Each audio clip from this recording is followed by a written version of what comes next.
Hello everyone and welcome to altPOV.radio.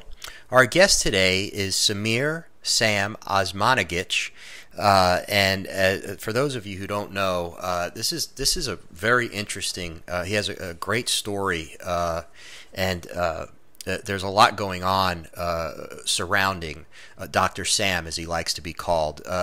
Dr. Sam, he's a Bosnian-born author and researcher, and in around 2006, he discovered what appeared to be an ancient pyramid complex in Bosnia-Herzegovina. And this pyramidal complex consists of 5 colossal stone structures in the shape of the pyramid with extensive prehistorical underground tunnel network. As a result of this, he has established a nonprofit and non-government archaeological park, Bosnian Pyramid of the Sun Foundation, to pursue the excavation and geoarchaeological work.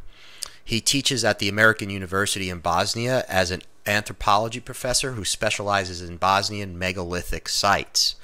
Now, the first international scientific conference about the Bosnian Valley of the Pyramids was held in Sarajevo in August 2008, and there were 55 leading experts from Egypt, Russia, China, Poland, Saudi Arabia, the United Kingdom, Croatia, Austria, Montenegro, and Bosnia, who all gave full support of Dr. Sam's efforts and recommended the establishment of the Center for Pyramid Studies in Bosnia.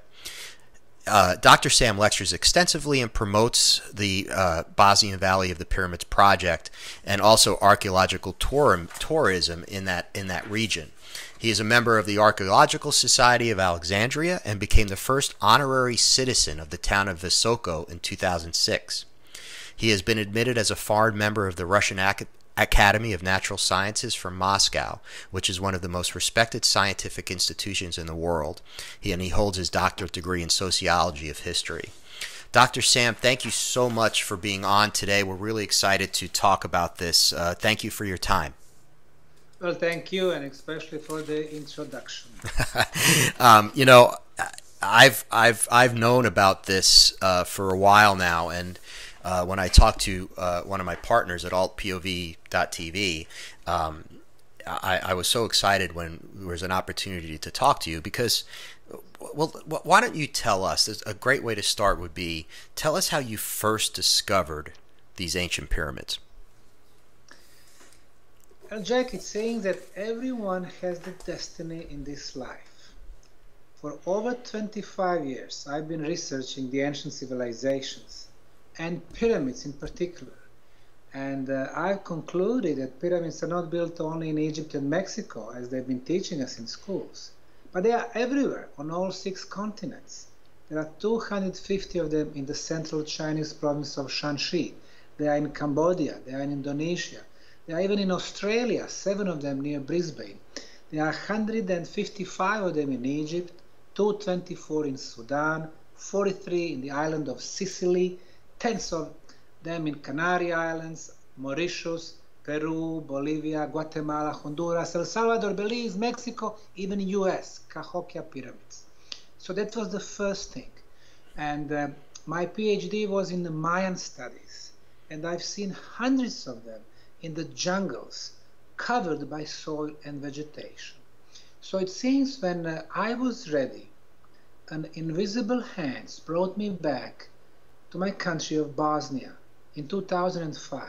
So in April of 2005, I'm coming to the town of Visoko, which is only 20 miles to the northwest from the capital city of Sarajevo, not because of the pyramids, but to visit the local museum. But what really caught my attention was this hill, as they called it, with 4 sides, triangular faces, obvious corners, the same slope from bottom to the top. Those 4 sides were meeting at apex. So geometrically speaking, this was a pyramid. And then I took my compass, which showed me that the 4 sides perfectly matched the cardinal points: east, west, north, and south. So I immediately knew that this was not a natural hill, but the artificial structure which has been covered by soil and vegetation after thousands of years. And the very same case we had with all Chinese pyramids, all covered by mud and soil, with thousands of pyramids in Mexico, Guatemala, Honduras, El Salvador, in the jungles and forests. So, this was 2005. I immediately asked for the permission to start digging as the independent researcher. I got permission from the regional government. I was doing geological core drilling, finding a lot of anomalies, doing all kinds of reports, archaeological trenches. So by October of 2005, I was ready.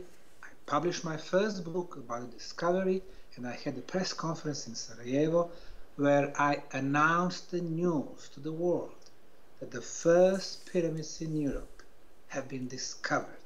That was October of 2005.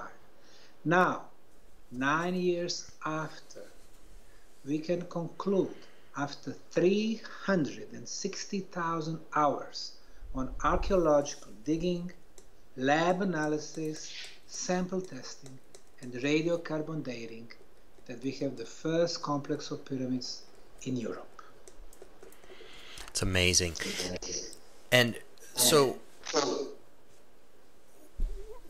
what's fascinating to me, one of the things that's fascinating to me is that almost immediately when you came out with this, you were getting serious pushback from certain geologists and archaeologists saying it was pseudo-archaeological, that it was a cruel hoax. Why such a venomous response? You see, archaeologists, Egyptologists, historians, geologists have been claiming that no pyramids were ever built on European soil. Secondly, they've been trying to convince us that the biggest pyramids are in Egypt, that the oldest pyramids are in Egypt, that the pyramids were built as tombs for the pharaohs. With these discoveries, we've proved them wrong. Now imagine how many PhDs, professorships, books are no longer good. They will need to change everything from little Sarajevo or Zagreb, Croatia, or Paris, London, Boston, New York. All the history books will have to be changed. In the last 9 years, we are bringing 7 elements that will forever change our view of the ancient history. Number 1, the first pyramids in Europe. Number 2, the biggest pyramids on the planet. The Great Pyramid of Egypt is 147 meters in height. This one in Bosnia, over 220 meters. Number 3, these are the most precise side orientation on the planet. All pyramids in China oriented to the north. All the Egyptian pyramids, north. Most of the Peruvian, some Mexican, all Cahokia pyramids. So the ancients would orient into the north, and the most precise orientation so far was from the Great Pyramid of Egypt. The error from perfect north, 0 degrees and 2 minutes. However, according to the Bosnian State Institute for Geodesy, error from the Bosnian Pyramid of the Sun to the north is 0 degrees, 0 minutes, and only 12 seconds. The next element, below the layers of soil, about 3 feet of soil, we are discovering geometrically shaped blocks. We've analyzed them at 7 institutes for materials. In France, in Czech, in Italy, in Bosnia, they all told us that was artificially made concrete, or geopolymer concrete as they called it.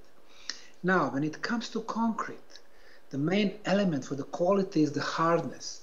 Our concretes today are on the scale from 10 to 60 megapascals. Here in Bosnia, it is up to 134 megapascals. So now we have the best quality concrete ever. That was element number 4. Element number 5. They've been telling us that the Egyptian pyramids are 4,500 years old. Well, in the case of Bosnia, below the first layer of blocks and above the second layer, like in the sandwich, we are discovering organic material, fossilized leaves, that they came there during the construction phase. According to the radiocarbon testing, C14 analysis, the leaves are 29,000 200 years plus minus 400 years old, meaning we are going back for almost 30,000 years. Element number 6, below the Valley of Pyramids, is huge, most extensive underground tunnel network that runs for tens of kilometers. Of course, we do have tunnels below Giza pyramids, below Cheops, Khafre, and Mycere, and they connect them to the Sphinx and the River Nile, but not so extensive. We do have them under Shanxi pyramids in China, we have them under Teotihuacan pyramids in Mexico, under Palenque pyramids in Mexico, but such a vast network of tunnels and chambers nowhere in the world. And finally, element number 7, in those tunnels we've been discovering huge ceramic blocks, 2 tons, 4 tons, 8 tons, even 50 tons. These are tens of thousands of pounds. So the ancients had the technology to make such huge ceramic blocks. So those 7 elements forever changes what we knew about the ancient past. And of course, all these professors, archaeologists, Egyptologists, they feel threatened. They want to keep the status quo. You know, when we started excavation in 2006, when we announced that we're going to start digging in April 2006, in March of that year, they wrote a petition, 23 of them in Bosnia, asking the government to stop the digging even before we started digging. How are you going to prove what is below soil if you don't dig? We had nothing to be afraid of, but they did have. So, after we started digging, the Bosnian Prime Minister came, he saw those huge rectangular blocks, he said, well, this is man-made concrete. He saw thousands of tourists. He said, this is good for Bosnian economy. Mr. Osmanagic, keep digging and don't worry about the jealous scientists. So we kept digging. But then those scientists, they got very upset. They got in touch with the president of European Archaeological Association, Dr. Anthony Harding from London, asking him to help them to stop the project. He started writing pamphlets in UK and the US against the project. He organized the second petition, which was signed by leading archaeologists from France, Germany, United Kingdom, and US. They were claiming, oh, this is cruel hoax. There is no pyramids there. You know, we tried to make money, and so on and so forth. And all of that without a single proof. And then, when they saw that second petition was rejected by the Bosnian government, they got upset. They asked every archaeologist in Europe to boycott the project, claiming this is pseudo-archaeology, pseudo-science, and so on and so forth. Well, in 2006, because they threatened European archaeologists, if they come to Bosnia, they're going to lose their jobs when they go back to their countries. So that year, I had no archaeologists from Europe. We did not give up. We went to Egypt, in Africa, asked them for 3 experts. They came. The first one was Dr. Ali Barakat, 4 years of experience in archaeology, geology. He spent 42 days. He wrote a scientific report, which he ended with the words, the Bosnian Pyramid of the Sun is a man-made pyramid. Big boost for us. But when he came back to Egypt, Dr. Zahi Hawass, who was the guy in charge of Egyptian Supreme Council of Antiquities, he said, Dr. Barakat is no expert in pyramids. He actually betrayed his country, confirming that there are bigger pyramids in Bosnia. So when Dr. Barakat went back to Egypt, he lost his jobs. So much pressure to stop this project. And even today, from local community, regional, global, this change is simply too big. And as you know, when you come with the new and progressive ideas in any field, it can be music or culture or press or corporate world, there are always those who want to keep the status quo. But when you come with such a huge idea, then it's not only about the boycott, they want to stop this project forever. You know, and the way I look at it is there's 2 levels of this. The first level is, you have it's one thing to say, well, we found pyramids that are older than the oldest pyramids that we believed that were the oldest pyramids. But there's something deeper here. There's almost like a sacred element to this. There's a lot of implications to the things that you've discovered. And I think that I almost wonder, yes, you have academics who are going to fight. They're going to fight for the status quo. But isn't part of science knowing that it's fluid? Isn't part of the whole scientific method that it's always going to be fluid? You're always going to find out new things, and it's going to change different things. It's going to change some of the theories. It's going to correct certain theories. So I wonder if it's not so much that a history book's going to be changed, but if there's something deeper there that they don't want. There is. You are right, there is. It's not only about the change of the, view of the history, getting a couple of paragraphs at the beginning of history books. It's much more than that. This project not only changes the known history, but it has potential to change our future. You see, they've been teaching us that the Egyptian pyramids were built as tombs for pharaohs. However, no pharaohs in Cheops pyramid, in Khafren pyramid, in Mycerian pyramid, in Djoser pyramid, in Sneferu. Pharaohs were buried in the Valley of Kings, 200 miles to the south, not in the pyramids. So now we open a new chapter. Well, what was the purpose of pyramids? Now we can see that even today, with our technology, we cannot build the Great Pyramid of Egypt. It tells us that there was a more advanced civilization than ours in the past. Now we are coming to the Bosnian pyramids. After 5 years of research, 2005-2010, we have confirmed we have shape of the pyramid, perfect orientation, artificially made concrete, tunnels. Obviously somebody built a construction complex. Now we need to move on. We don't want to spend hundreds of years trying to convince everyone we have pyramids in Bosnia. That would be the waste of time. We had to move on. Moving on in our case meant we need to find out what was the purpose of pyramids. And for that, Egyptologists or archaeologists cannot help us. Nobody teaches them in schools about the true purpose of pyramids. So we ask support from the physicists, electrical engineers, sound engineers, people who are experts in energy phenomena. The first one to come, the physicist from Zagreb, Croatia, Slobodan Mizrak. He came with the instrument to measure electromagnetic fields. He went on the nearby hills, no anomalies. We were going around the Sun Pyramid, no anomaly, until we came to the very top. And there, on the very top, in a radius of 13 feet, he detected and measured electromagnetic field of 28 kilohertz frequency. He got out of this 13 feet radius, no measurement. He went back in, the measurement was there.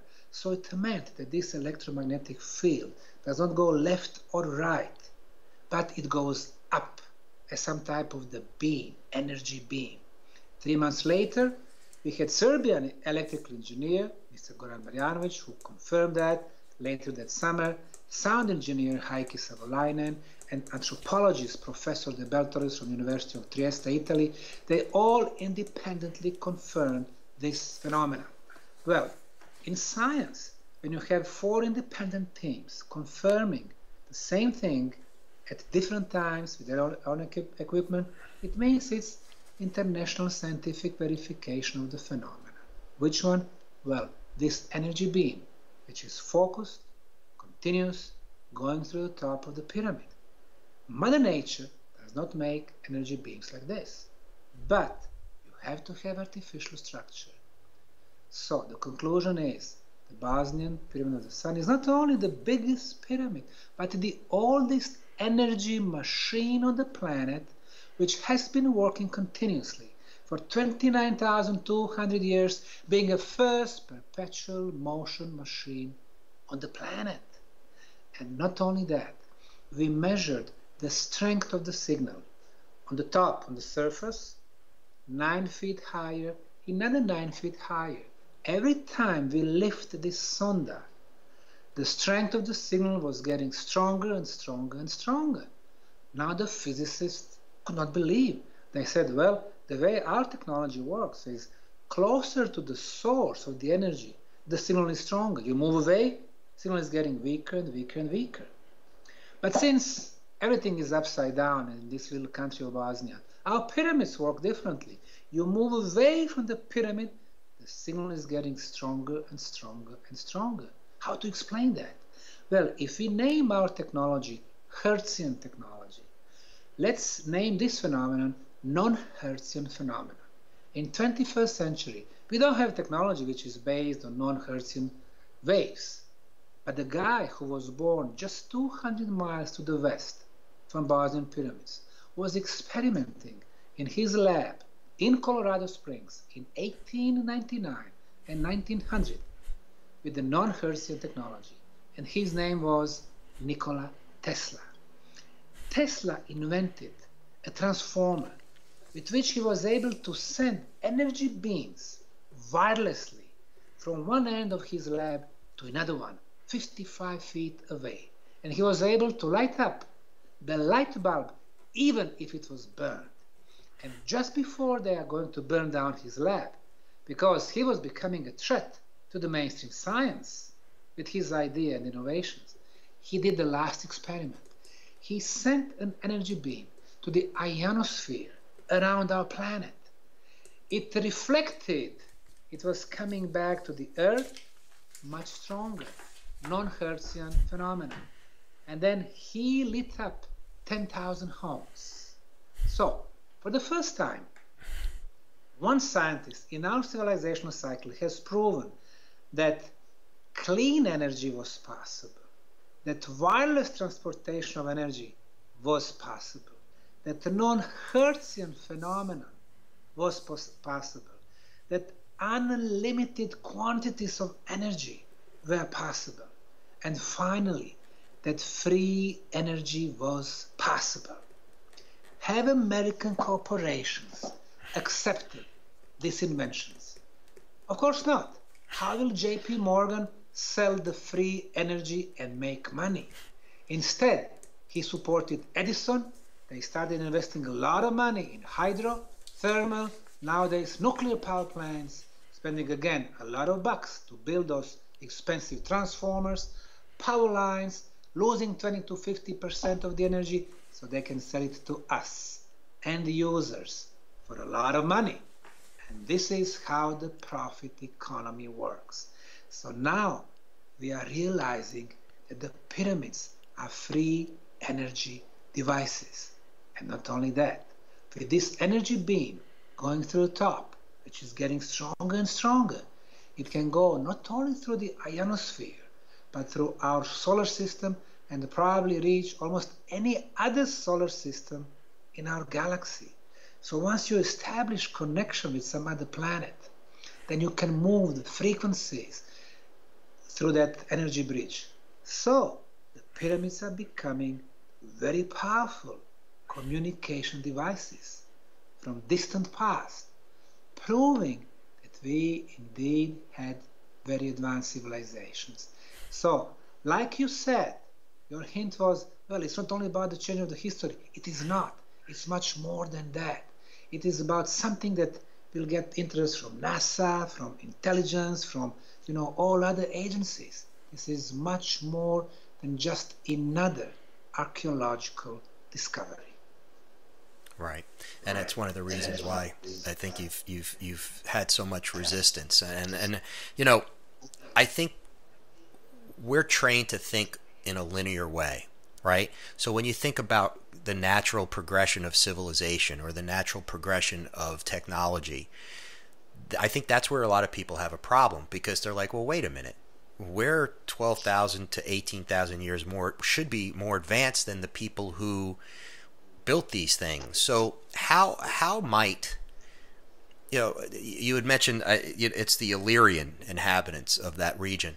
How might those people way back then, how does that happen where they're actually more advanced and then we take this huge step back? Is there something lost in history? Is there something that happens that we do take steps back? What they teach us, and you're right, is that we live in the linear world. Before, we were primitive, caveman level 10,000 years ago with the start of Neolithic times. Today, after so much progress, we are the most intelligent, the most advanced, and the most beautiful. Well, we are not. We simply live in the last civilizational cycle, which started 12,000 years ago with the end of the last ice age.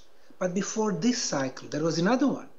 Of course, in this one, everything started when it comes to civilizations with Sumer, Babylon, Akkad, Assyria, Hittites, ancient Egypt, ancient India. But civilization before this one was destroyed 12,000 years ago with a huge global catastrophe. We have to know that what's in Bible called as the huge flood. Before that, earthquakes and volcanic eruptions were on unimaginable scale. Tsunamis were reaching 1 mile. I mean, the one that hit Indonesia was 80 feet 10 years ago, killing hundreds of thousands of people. Imagine 1 mile. The whole civilizations were lost. More than 99% of humans were wiped off from the face of the planet. So those who survived, hiding themselves in underground tunnels and on natural caves on the top of the mountains, when they got out, their world was destroyed. So they had to start from the beginning. And this is what we call Neolithic times. Before this one, and we are having very concrete material proofs, there were more advanced civilizations.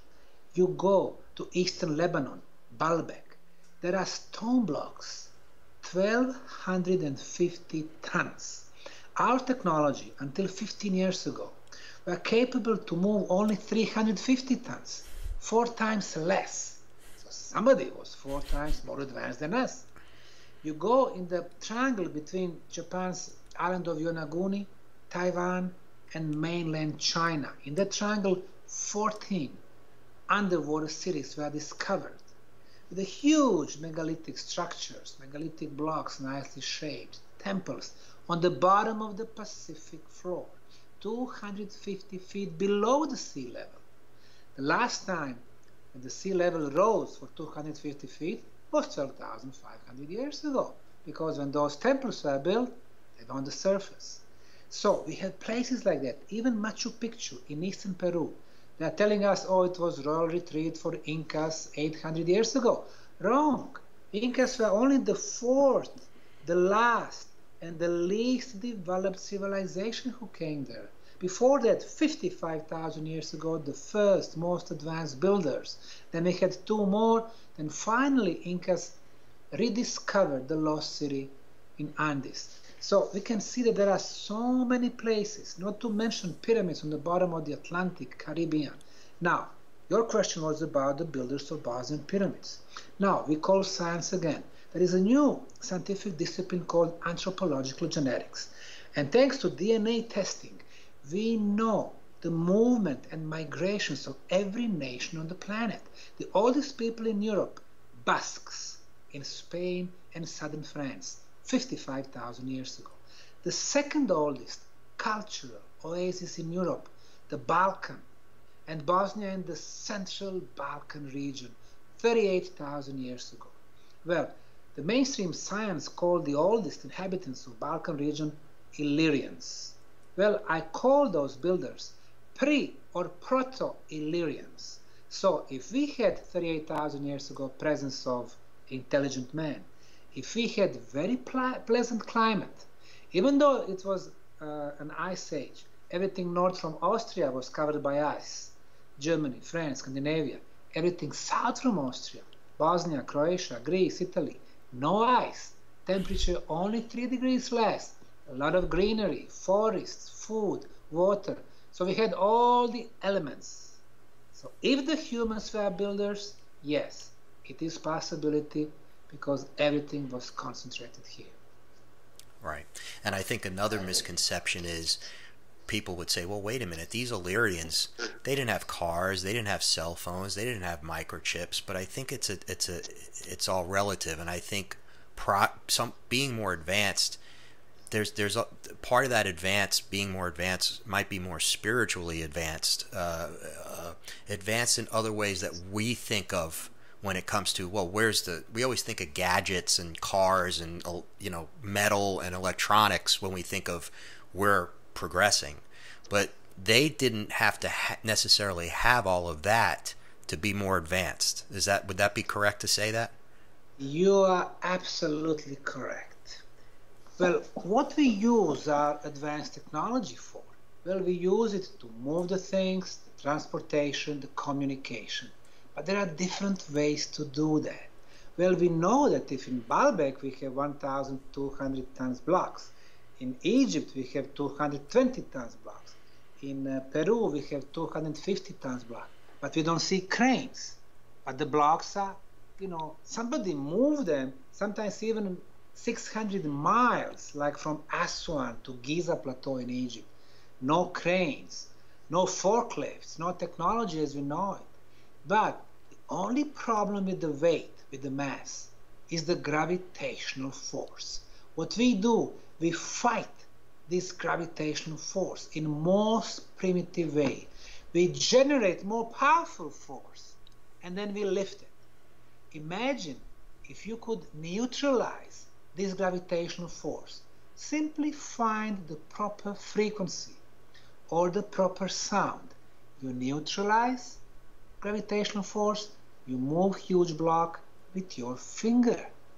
So the idea is there are different ways to get to the same goal, to the same result. So the ancients knew those ways. How did they know that? Because of the spiritual senses. The mainstream science, when you mention the word spiritual, they say, oh, spiritual equal religion. No, spiritual, in my sense, it's very advanced spiritual senses. Today we talk about 5 physical senses and 1 spiritual, the 6th sense. If somebody can predict things, we said, oh, he has 6th sense. Or if you can heal with the touch, 6th sense. In the ancient past, the people knew that there are 30 spiritual senses and 5 physical. First of all, every physical sense would have counterpart in spiritual realm. So we could see more, we could hear more, we could feel more. But then, not only that, when it comes to communication, yes, we use the cell phones and we use Skype so we can talk today, which is really very advanced form. But imagine this. If you could move your thoughts and communicate that way, if you could use telepathy, this is the most precise and the most perfect way to communicate. You just need to know the proper frequency. And I always say this example. When I was living in Houston for 20 years, when I was about to call Sarajevo on the phone, my parents, my father would lift the phone and he said, oh son, it's you. Well, my mother just told me 15 seconds ago that you were going to call. How?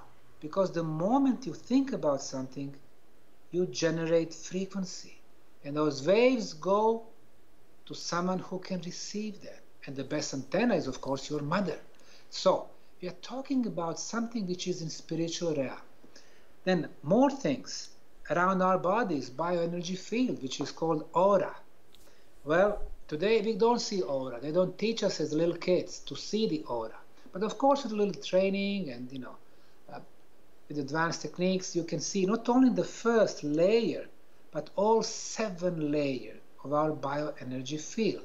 And not only that, in our aura we have different colors. Different colors have different meanings. If it is white, it means you are wise and so on. So you see other people, you see different colors, you know exactly almost everything about this person. You can see hidden messages. Also, when the disease starts, it starts first in our aura.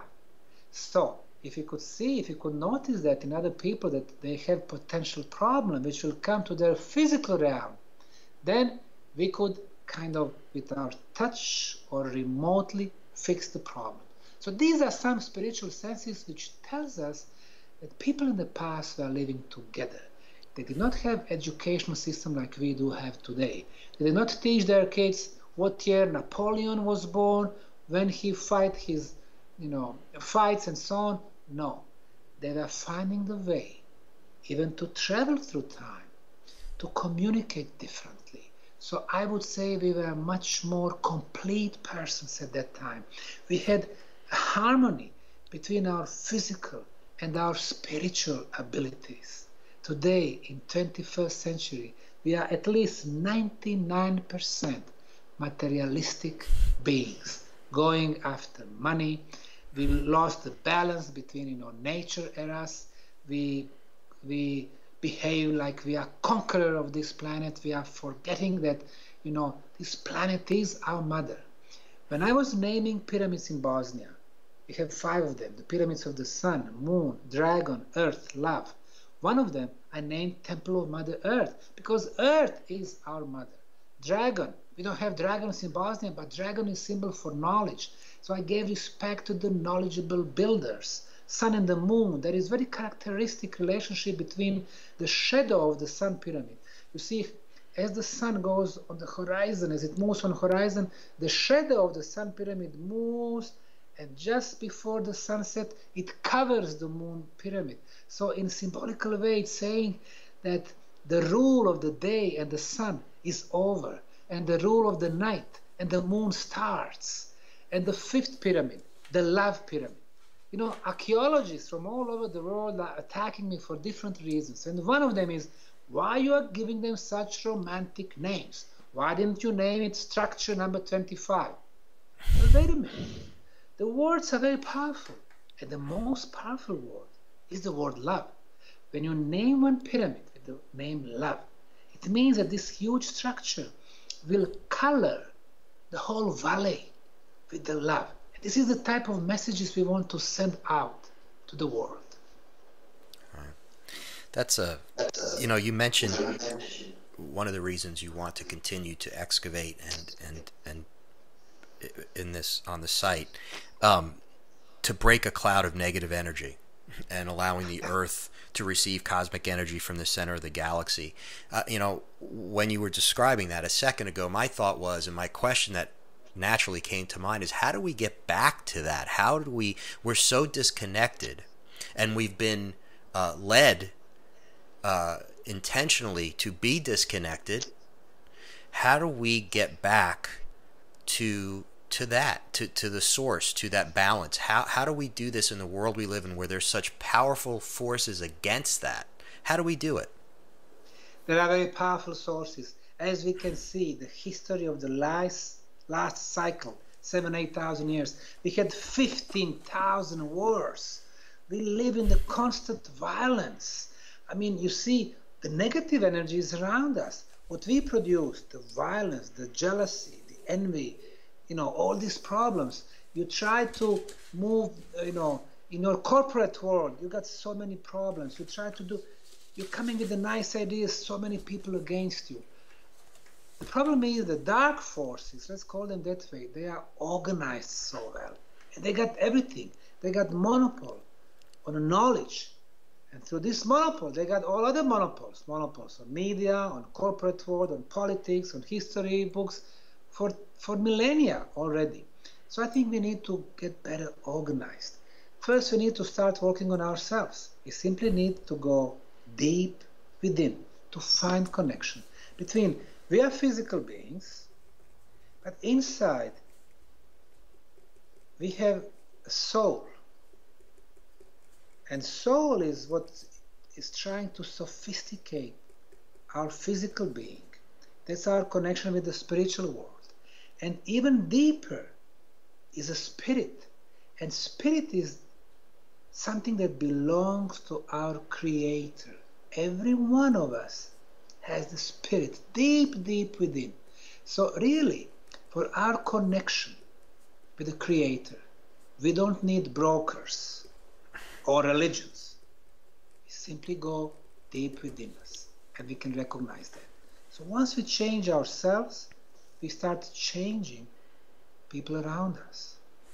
Unfortunately, so many independent researchers, including myself, we've been labeled. You go to Wikipedia, yes, you're going to read pseudo-archaeologists, pseudo-scientists. You try to change that. They don't let you do that. I cannot put there that I am professor. I cannot put there that I am PhD, that I'm member of Russian Academy, because 10% of Wikipedia is totally controlled and manipulated. When some of the people are trying to make those changes, and there's like editorial board of 15 of them, and all of them are against this project, And they said, okay, let me check with the higher instances. And they came back to my people. They said, hey, Bosnian pyramids will never be recognized as artificial structures. So obviously, in those elite circles, they know exactly what we deal with. And now, who writes the history? Elites. Those who write the history, they control the present and the future. And now all of a sudden, one little non-profit foundation, one little guy, they are changing the history in front of the whole world. 3 years ago, National Geographic did a piece done by a couple of British producers claiming that everything is natural, that I'm digging the tunnels, and so on and so forth. A lot of people would give up after, National Geographic, hundreds of millions of people watch that. Plus, European archaeologists are against you. Zahi Hawass, the most powerful Egyptologist in the world, is against you. Ministry of Culture against you. Everybody is. So normal people would give up. But do we give up our noble goals? Do we give up our scientific way? And we know that scientific arguments are on our side. Do you give up your dreams? We have never given up. We've been working despite everything, lack of money, lack of permissions, we don't care. We have opened the project for everyone. This is the first archaeological project, such a huge project, that let non-professionals come and work with us. Every summer we organize summer camp for volunteers. 2010, 500 of them, 2011, 12, 13, 14, more than 2,000 of them so far, from 60 countries. They come from Brazil and Peru and New Zealand and Pakistan, all European countries, US, Canada. They pay for their trips. They pay for their accommodation. They pay for their meals. They work for free. And then they come back next year and next year. So there is something so important and attractive. They are saying, hey, I am part of the history. And if somebody tries to tell them, hey, there is nothing there, they will tell them, hey, I was there. I was digging there. I was finding concrete blocks. I was working in those tunnels, and yes, they are prehistorical, and they have such a positive energy you cannot imagine. And now we are coming to the next aspect. We mentioned scientific, we mentioned energy, we mentioned spiritual. The fourth one is healing aspects. As we clean those tunnels, and we can see two civilizations. The first one who built a huge underground tunnel network. The second one who came 5,000 years ago and closed all the tunnels and then built dry walls every 20, 30 feet. So they seal them off. So we've been cleaning this filling material manually. Shovels, wheelbarrows. That's why we need volunteers. Or the money to pay workers, which we don't have enough. So far, we have cleaned 1,500 yards, or about 4,200 feet of prehistorical tunnels. Now we've been moving towards the Sun Pyramid. From the entrance to Sun Pyramid is about 1.4 miles. So 1/3 is already cleaned. We are discovering chambers, 6 of them so far. We discover intersections, lot of walls, lot of tunnels, underground lakes. Most importantly, we've noticed that people, while going through tunnels, they breathe excellent. There is no lack of oxygen. There is no, poisonous gases. They breathe better and better. People with asthma, they breathe so good. They go outside, they don't need those air pumps anymore. People with allergies, inside, they go outside, allergies are gone. People with all kinds of pains in the back, in the head, the pains are gone. So we wanted to find scientific explanation what's happening inside. First thing, we measured the concentration of negative ions. Well, the medical science knows that negative ions are very good because they clear the atmosphere from dust, they raise the level of oxygen in our body and in our brain, and they kill viruses and bacteria. In your office, in my home, the concentration of negative ions at this moment, 100 per cubic centimeter. We go outside to downtown, 400. We go to the village, out at open, 800. We go by the river, 1,500. In Bosnia, the The highest concentration is the Olympic mountain Igman. On the top of the mountain, in the pine tree forests, it's about 4,000.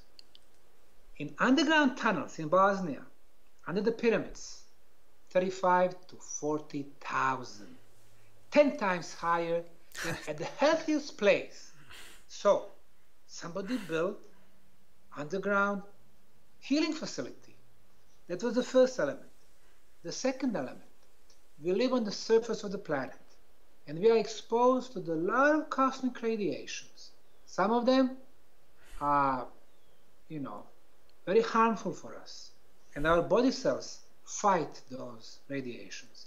We measure the radiations in underground tunnels, and they are over 100 feet below the ground. No cosmic radiations. Element number 3, natural radioactivity. On some places on the surface, a lot of natural radioactivity, which is also harmful for us. In the tunnels, we use those Geiger instruments, Geiger counters, no radioactivity.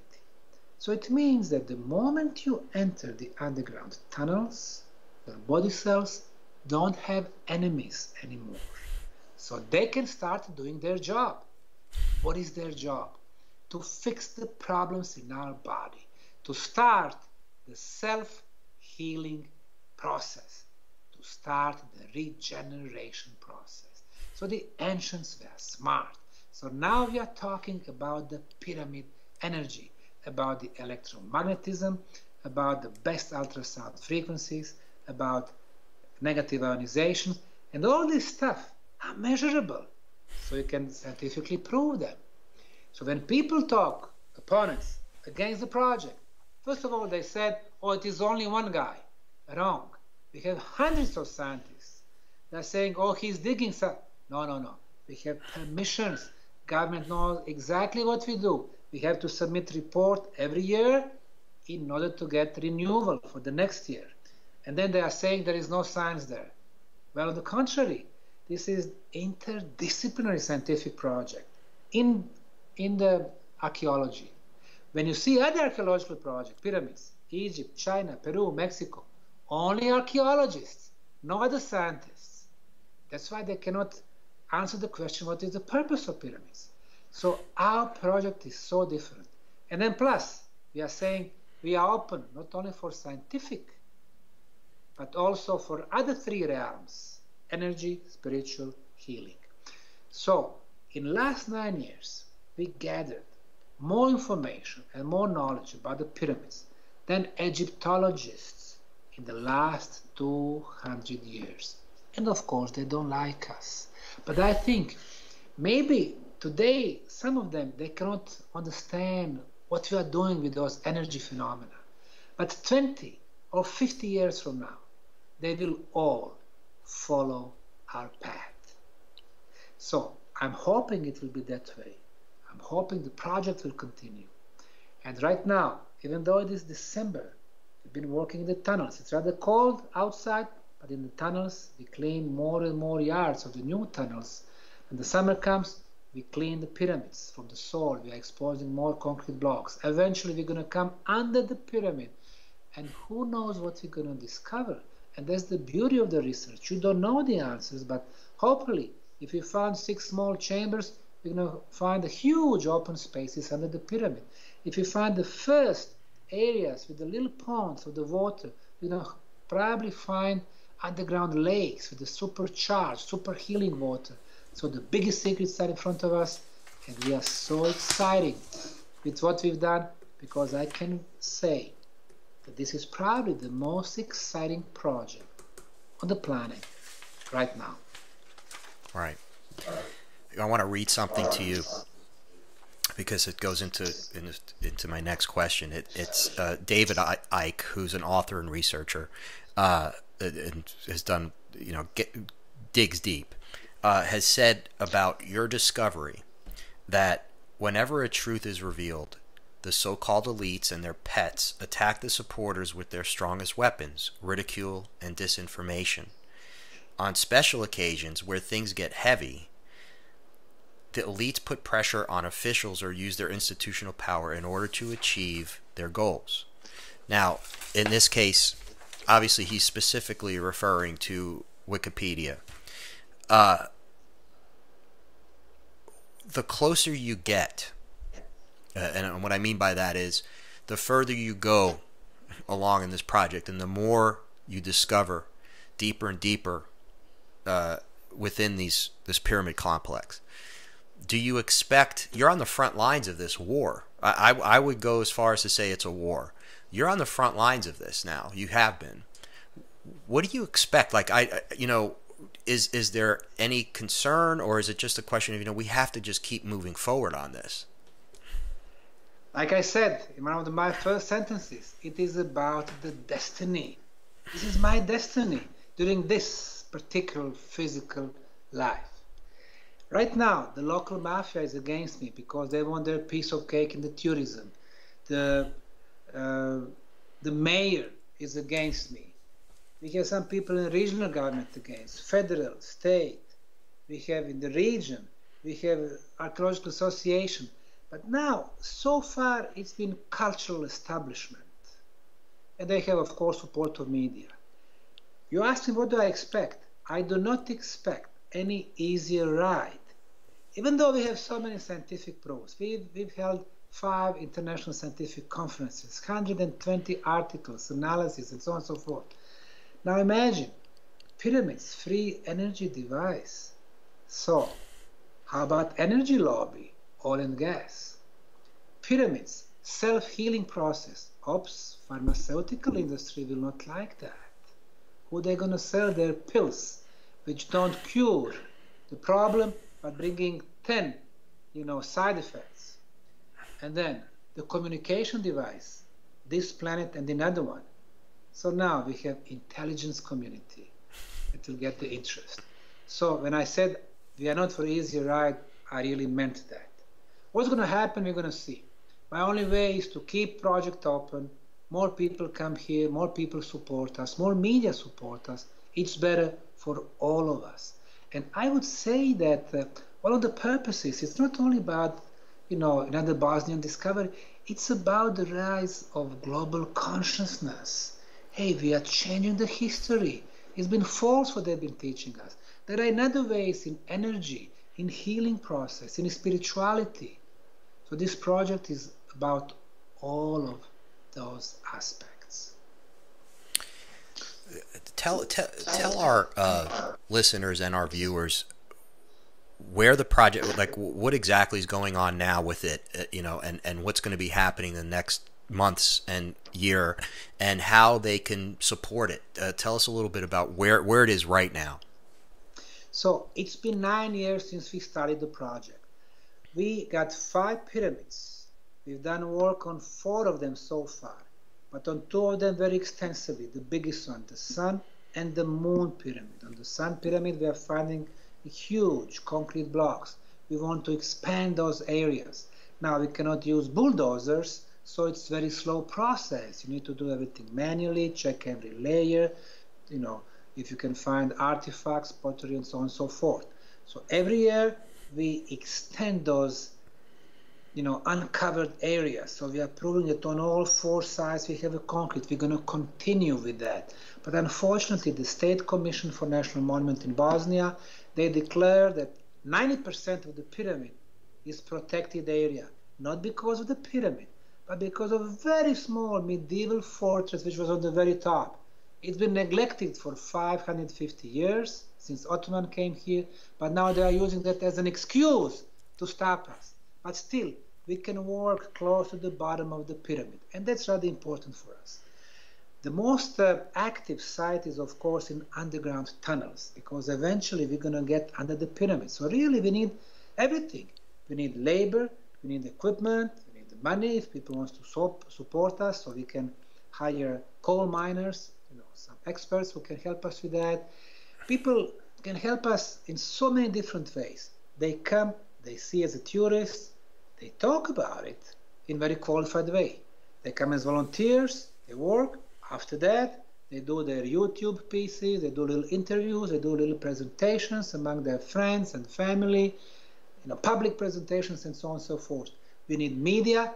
Media comes, they talk to our visitors, they talk to volunteers, they talk to experts. So the truth is going, out there. So there are different ways to help. Of course, the best is to focus everything through our official website, which is www.bosnianpyramidofthesun.com. Bosnianpyramidofthesun.com. So there they can find a lot of information. They got daily news about what we discovered there, about experts' opinion, about tourist visits, about the world of the pyramids, other discoveries in Indonesia, in Bolivia, in other countries. So I think it's a very nice site because you don't have negative news, no negative energies. When you come to Bosnia, you can see all of us, we are all smiling because we are happy with what we do. You go to other sites, for example, you go to Giza pyramids or you go to Saqqara pyramids in Egypt. You try to talk to archaeologists. First of all, you cannot find them. You try to talk to the diggers. They are so, serious, it's all confidential. You go to, for example, Sphinx. They are doing excavation in the front and the back of the Sphinx. You can see those wooden pallets.